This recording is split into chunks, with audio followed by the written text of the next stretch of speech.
जय हिंद प्यारे बच्चों, आप सभी का स्वागत है हमारे YouTube चैनल पे। मैं हूं आपका इंग्लिश गुरु आदित्य धनराज। दोस्तों, आज हम लोग सेंटेंस इंप्रूवमेंट के क्वेश्चंस करेंगे जो कि बेस्ड है एडजेक्टिव्स पर। बहुत ही इंटरेस्टिंग एक्सरसाइज है जो कि सारे के सारे क्वेश्चंस हमारे एग्जाम्स में आ चुके हैं। तो ज़्यादा देर नहीं करेंगे, हम लोग स्टार्ट करते हैं एक्सरसाइज। जैसा कि आप स्क्रीन पर देख रहे हैं, दिया गया है एडजेक्टिव, मैंने लिखा गया और उसके बाद में ये जो आपके सेंटेंसेस है ये इंप्रूवमेंट कह सकते हैं।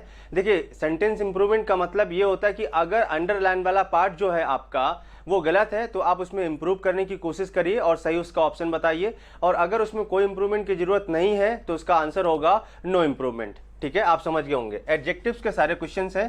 पहला जो क्वेश्चन दिया गया है, लिखा है it is much too important to be made a joke of. अब यहां पर देखिए, ये आपका अंडरलाइन वाला जो पार्ट है इसको आपको इंप्रूवमेंट करना है। अगर ये आपका गलत है तो आप इसको इंप्रूवमेंट करने की कोशिश करिए। अब देखिए, इट इज मच टू लिखा गया है, अब ये रॉन्ग है। ये जो TOO जो होता है ये आपका एडवर्ब होता है और एडवर्ब एडजेक्टिव की विशेषता बताता है। अब यहां पर जो मच दिया गया है वो आपका एडजेक्टिव है, तो कहने का मतलब ये जो टू है वो इस साइड में होना चाहिए। It is too much important, much too important नहीं, टू मच इंपॉर्टेंट होना चाहिए। तो ऑप्शन देखिए क्या लिखा गया, यहाँ पर तो मैंने दिया गया है और यहाँ पर दिया गया है टू मच, ये होगा। यहाँ पर वेरी मच इंपॉर्टेंट लिखा है। ऐसा जरूरी नहीं है कि हम टू को वेरी में, क्योंकि यहाँ पर देखो टू दिया गया है, पेयर तो बनाना ही पड़ेगा टू और टू का।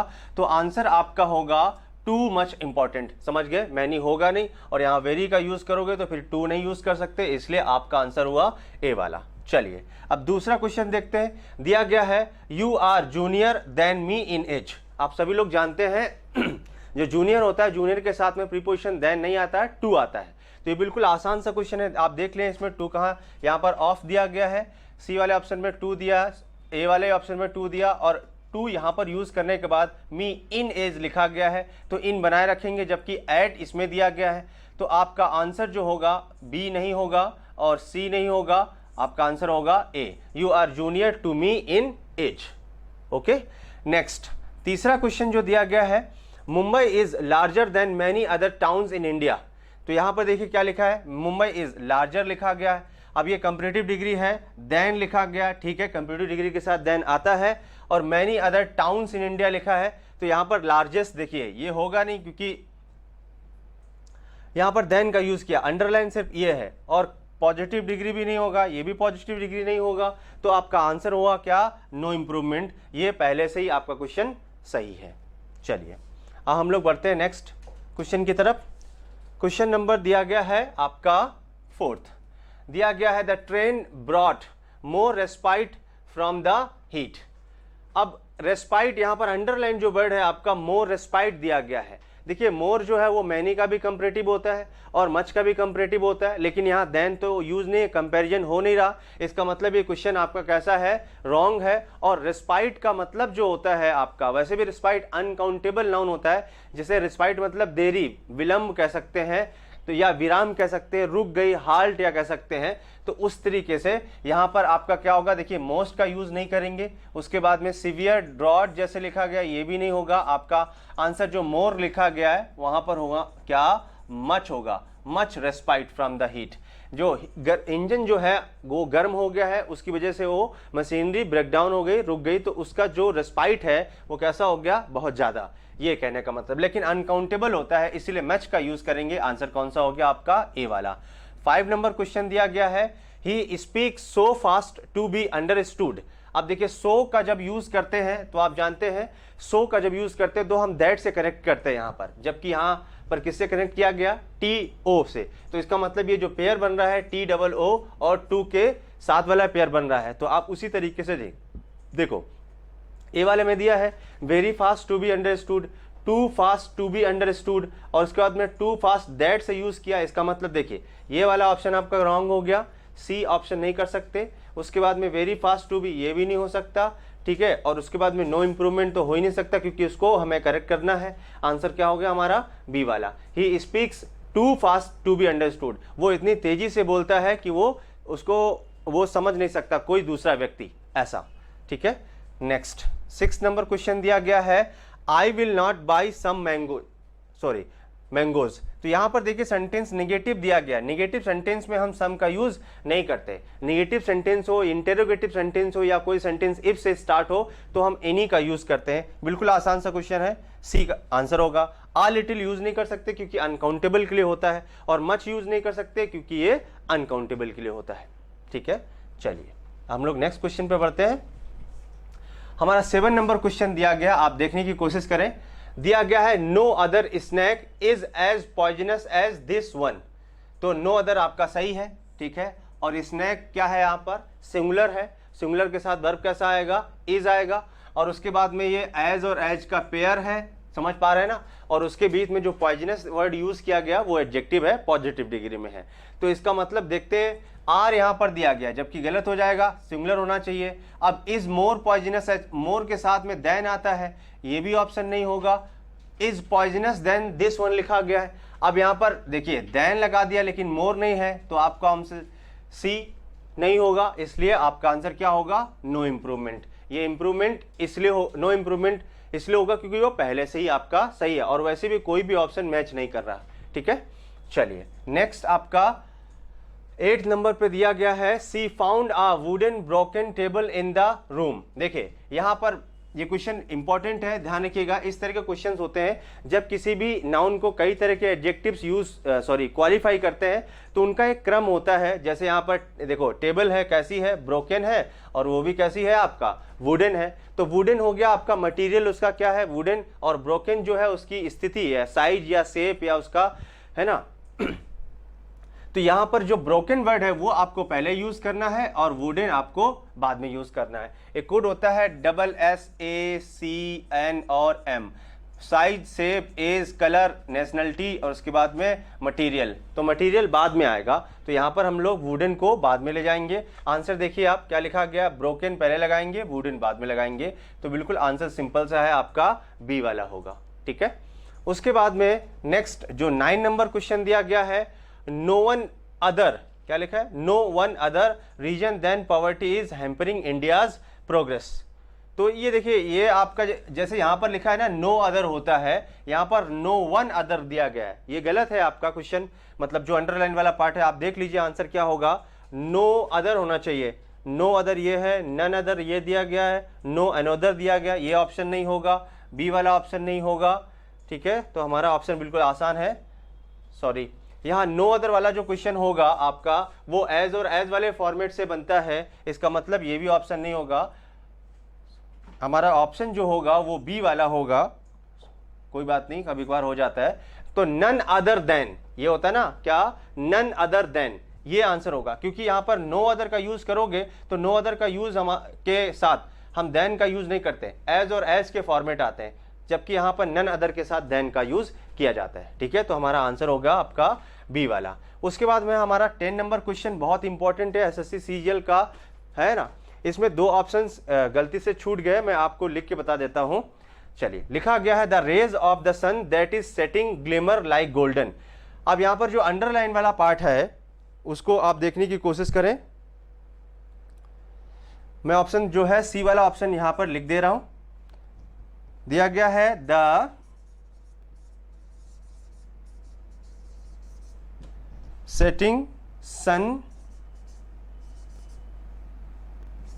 ग्लिमर,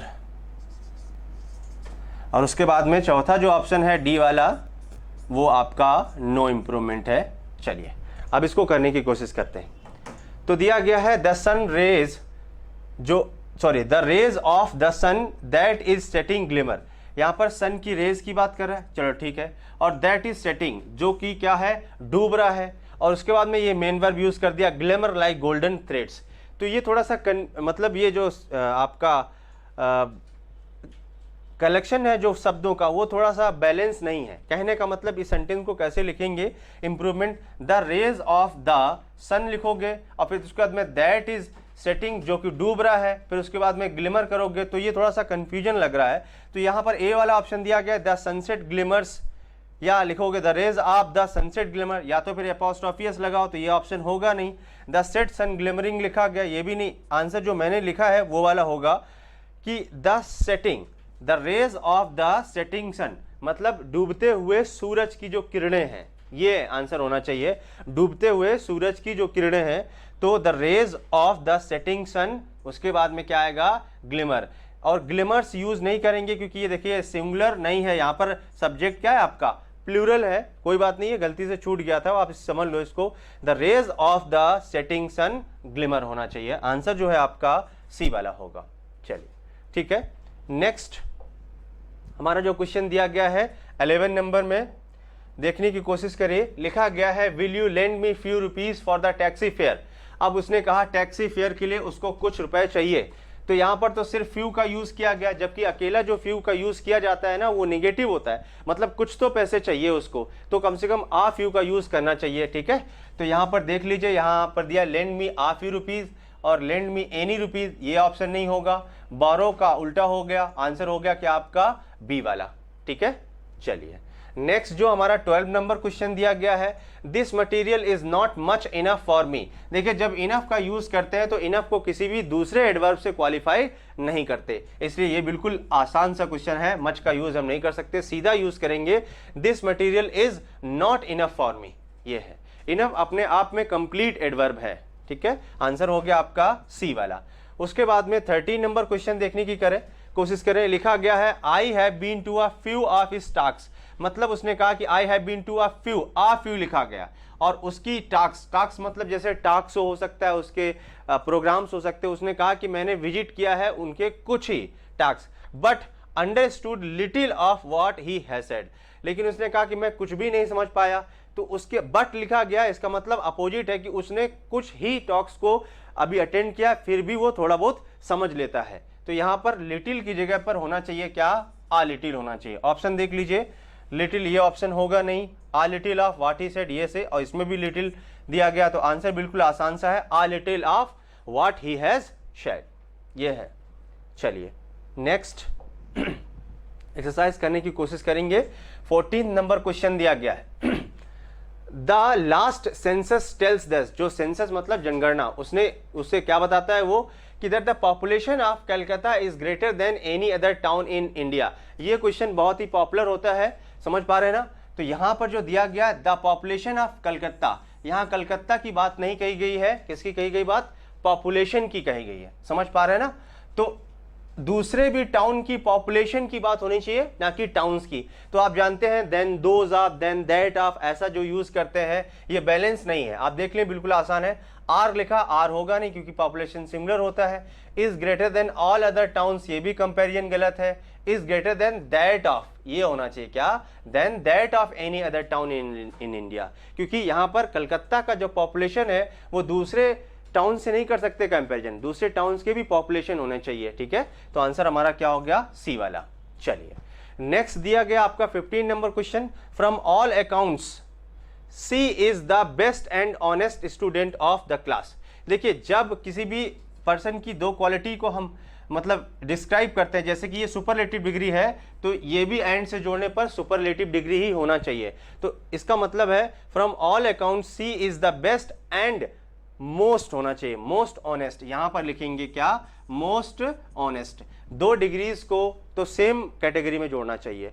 तो हमारा आंसर इसमें देख लीजिए क्या होगा, she is honest and she is the best and most honest, हमारा पहला आंसर सही है। ठीक है, आप लोग ने पढ़ा होगा, सिर्फ हम लोग प्रैक्टिस कर रहे हैं इस चीज की। नेक्स्ट क्वेश्चन देखिए, 16 नंबर दिया गया है, the old man has acquired experience through age. ये क्वेश्चन एनडीए सीडीएस में भी आ चुका है कि देखिए एक्सपीरियंस को अक्वायर नहीं किया जाता, अक्वायर करते हैं किसी स्किल को। तो ये हमारा जो अक्वायर्ड वर्ड है ये गलत है आपका, यहाँ पर आंसर होना चाहिए क्या, गॉट एक्सपीरियंस।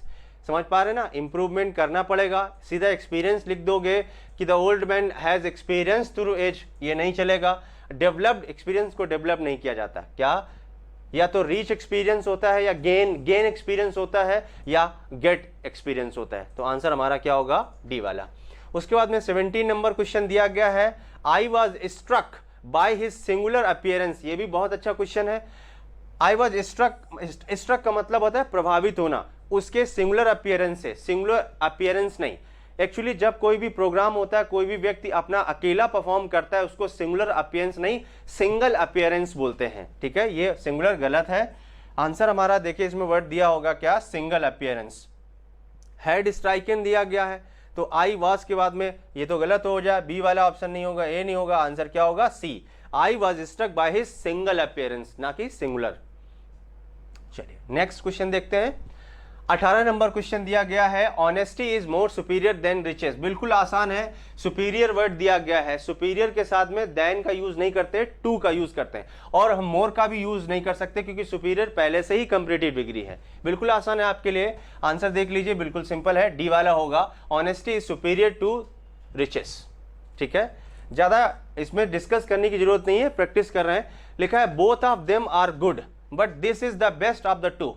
देखिए ये वाला जो सेंटेंस दिया गया है, यहां पर both of them are space दिया गया है, गुड दिया गया है, ये बिल्कुल चलो ठीक है मान लेते हैं, लेकिन उसके बाद में but this is the best, यहां पर जो टू दिया गया है, दो के हिसाब से हमेशा हम कंपैरेटिव डिग्री का यूज करते हैं, ना कि सुपरलेटिव डिग्री का। यहां पर पहले सही कर लीजिए इसको, शायद ये गलत जगह पर अंडरलाइन हो गया होगा। अब होना चाहिए both of them are good but this is the better of the two, ये होना चाहिए। यहां पर नो इंप्रूवमेंट, यहां पर both of them are better, ये भी नहीं, बोथ ऑफ देम गुड, उसके बाद में मच बेटर, ये शायद क्वेश्चन जो आपका गलत जगह पर अंडरलाइन है, यहां पर अंडरलाइन होना चाहिए था, तब ये क्वेश्चन बन पाता कि दोनों अच्छे हैं लेकिन जो दिस है, ये वाला है, वो सबसे बेहतर है। और दो के लिए हमेशा कंपैरेटिव डिग्री का यूज करते हैं, ना कि सुपरलेटिव का। इस जगह पर गलती है, ये सेंटेंस शायद गड़बड़ है कुछ, कोई बात नहीं, तो वो वहां पर अंडरलाइन होना चाहिए। लास्ट क्वेश्चन हमारा आज का, we have got a new big house. यहां पर भी देखिए अंडरलाइन में क्या दिया गया, ये नाउन है, ये बिग है और ये न्यू है। ये देखो है आपका साइज है, साइज वाला एडजेक्टिव हमें पहले लगाना पड़ेगा, तो होना चाहिए we have got a big new house. क्या लिखेंगे? अ बिग, उसके बाद में क्या लिखेंगे? न्यू और हाउस। ठीक है, तो ये हमारा आंसर क्या होगा देख लेते हैं, we have got a big new house, answer A वाला होगा, बिल्कुल आसान है। तो ये हमारा जो एक्सरसाइज था एडजेक्टिव का, जो सेंटेंस इंप्रूवमेंट है, कोई बात नहीं, मैं ये थोड़ा सा तेजी से किया, लेकिन जो आपका प्रैक्टिस करना है तो आपको ऐसे ही करना पड़ेगा, जब क्योंकि सारी चीजें आप पढ़े हैं। चलिए आज के लिए इतना, मिलते हैं नेक्स्ट वीडियो के साथ। वीडियो देखने और सुनने के लिए बहुत बहुत धन्यवाद।